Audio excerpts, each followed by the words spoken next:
Okay, here we go. I'm in the Kindle app. This is my iPad. I'm in the Kindle app. This is what it looks like when you pull up your options in a book, right? So at the top, you can see this AA. Touch that, and you'll bring up options on how to format the look of your book, right? So you can pick a font, you can pick what size the words are on the page, and you can adjust your brightness of the book. So like when you're reading in the dark, you have it down really low, right? But I'm going to recommend that you pull it up as far as it'll go, because when you take screenshots, when it's down like this, your pages are gray. If that's okay with you, then that's fine. But I'm going to pull it all the way up. I like a nice white crisp page. The settings that I'm going to show you are very similar to up here in themes, are very similar to standard settings. So I'm going to hit standard and you can see what it looks like.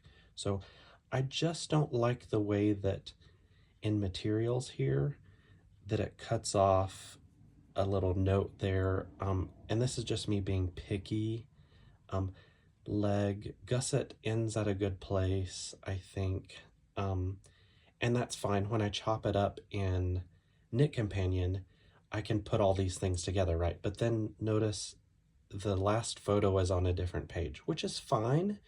You could just do these pages and stop here. You don't necessarily need that photo, but sometimes seeing the photo in knitCompanion is a little helpful, right? So what I've got is, I'm gonna go back up here and format, is I have saved a theme with the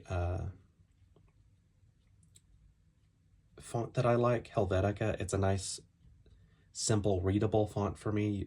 Pick whatever you like. And then I've adjusted the font size to be a good font size. It ends here, materials ends, then it starts needles, instructions. Leg is at a good place. The gusset is there. Gusset decreases, starts at the top of the page. Toe starts at another page basically, but we've got this picture here. Every pattern in a book that you have in a Kindle app, the Kindle app is going to be different, right? So you might have to change settings according to what you're looking at. For now, I'm going to go back to the first page. I've got my brightness up, and then you'll notice I've also bookmarked this first page. That might be helpful, whatever, right?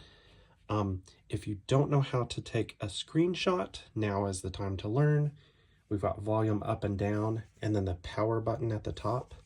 And to take a screenshot, you click the volume up or push the volume up button and the power button at the same time. You've got your screenshot. You can see it from here. It's not necessary to look at this at this time, but I wanted to show you. I'm gonna hit done. Save to photos. But each page I'll do a screenshot for. So page 1, I've already got a screenshot. Page 2, page 3, page 4, and page 5. Then we move into the Photos app. I've already got the Photos app open here, and we can see, I've done this a couple of times, you can tell, right? So, here are the pages with the brightness down. You can see that they're gray, right? So I know that this one is the starting page. That's what it'll look like.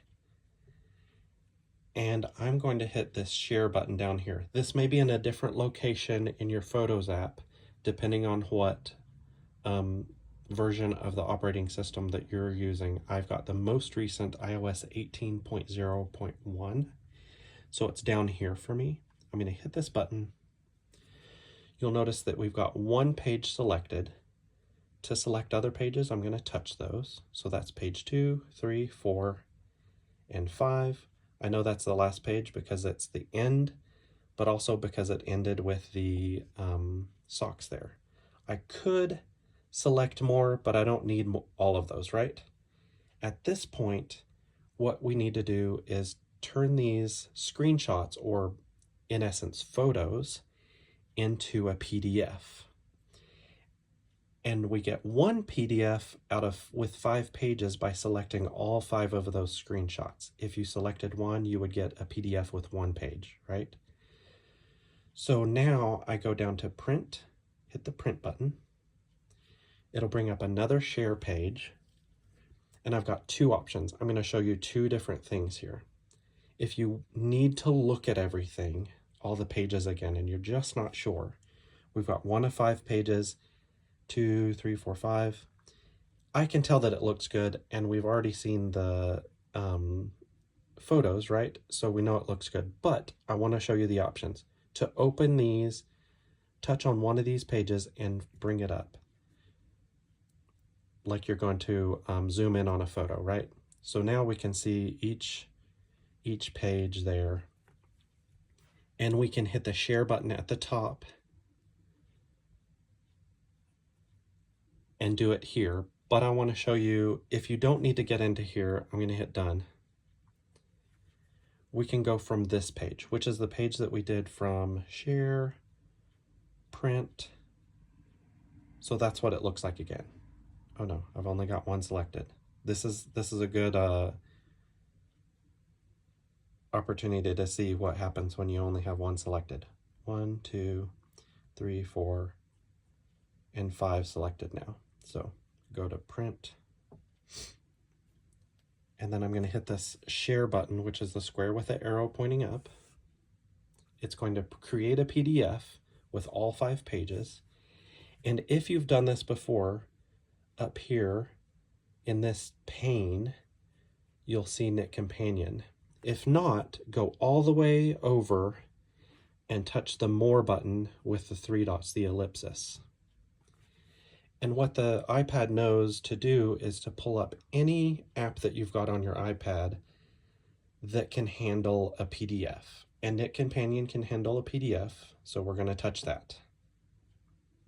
And then like magic, it opens it up in knitCompanion. We're at the Start Project page, so we're going to hit the Start Project and give it a name, create, and you're good to go. This is exactly where you start.